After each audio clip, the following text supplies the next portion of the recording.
اسحاق سبت کی کہانی سمندر کے کنارے واقع ایک بستی جسے ایلا کہتے تھے، جو موجودہ بحر احمر کے ساحل پر مدین اور طور کے درمیان واقع تھی، میں ایک عجیب واقعہ پیش آیا جس کا ذکر اللہ نے اپنے کلام میں کیا ہے۔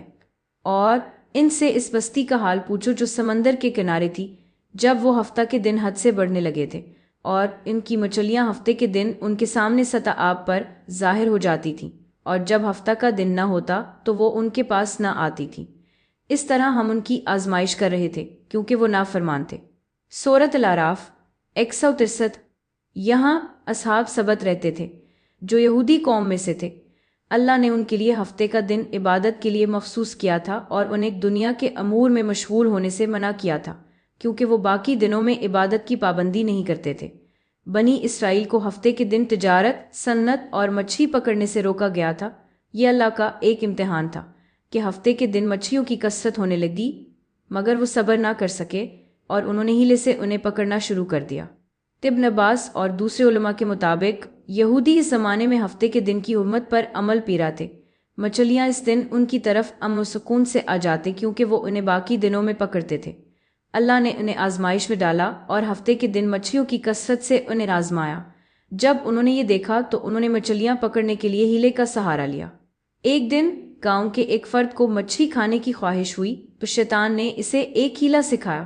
وہ ہفتے کے دن سمندر کے کنارے آیا اور ایک بڑی مچھلی کو دیکھ کر اس کی دم کو رسی سے باندھ کر کنارے پر لگا دیا، اور شام کو واپس آ کر مچھلی دم کو رسی سے باندھ کر کنارے پر لگا دیا، اور شام کو واپس آ کر مچھلی کو لے کر چلا گیا اور اسے بھون کر کھایا۔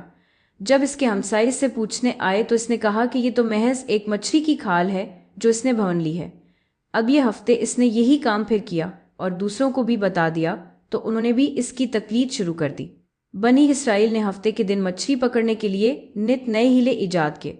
بعض نے جمعہ کے دن سمندر کے ساتھ جڑے ہوئے گڑھے کھودے تاکہ ہفتے کے دن مچھلیاں ان گڑھوں میں جمع ہو جائیں اور پھر آسانی سے پکڑی جا سکیں۔ یہ کام عام ہو گیا، یہاں تک کہ لوگوں نے اعلانیہ مچھلی پکڑ کر بازار میں بیچنی شروع کر دیں۔ جب فاسقوں نے اعلانیہ اس طرح مچھلی پکڑنا شروع کیا تو بنی اسرائیل کے علماء نے انہیں روکا اور ڈرایا، مگر وہ باز نہ آئے۔ چنانچہ نیک لوگوں نے ان سے الگ ہو کر ایک دیوار بنا لی اور ان کے ساتھ رہنا ترک کر دیا، جیسا کہ اللہ تعالیٰ فرماتا ہے۔ اور جب ان میں سے ایک جماعت نے کہا کہ تم ایسے لوگوں کو کیوں نصیحت کرتے ہو جنہیں اللہ ہلاک کرنے والا ہے یا انہیں سخت عذاب دینے والا ہے، انہوں نے کہا کہ یہ اس لیے ہے کہ تمہارے رب کے سامنے معذرت کریں اور شاید کہ وہ پرہیزگار بن جائیں۔ سورۃ الاعراف 164۔ چنانچہ یہ قوم 3 گروہوں میں بٹ گئی، ایک وہ جو نافرمانی کرتے ہوئے ہفتے کے دن مچھلی پکڑنے لگے، ان کی تعداد تقریباً 70,000 تھی۔ دوسرا گروہ ان کو روکنے والا تھا جن کی تعداد 12,000 تھی، اور تیسرا گروہ وہ تھا جو نہ تو گناہ کرتے اور نہ روکتے تھے۔ پھر رات کو اللہ کا عذاب آیا اور فاسقوں کو سزا کے طور پر نوجوانوں کو بندر اور بوڑھی عورتوں کو خنزیر بنا دیا گیا۔ صبح جب نیک لوگ اپنے کاموں پر گئے تو فاسقوں کو وہاں موجود نہ پا کر حیران ہو گئے۔ جب انہوں نے دیوار پر چڑھ کر جھانکا تو دیکھا کہ فاسق بندر اور خنزیر بن گئے ہیں اور آوازیں نکال رہے ہیں۔ انہوں نے ان کے دروازے کھولے تو ہر بندر اپنے قریبی انسان کو دیکھ کر اس کے کپڑے سونگتا اور روتا تھا۔ مسح شدہ لوگ 3 دن تک زندہ رہے، نہ کچھ کھایا نہ پیا اور نہ ہی ان کی نس چلی۔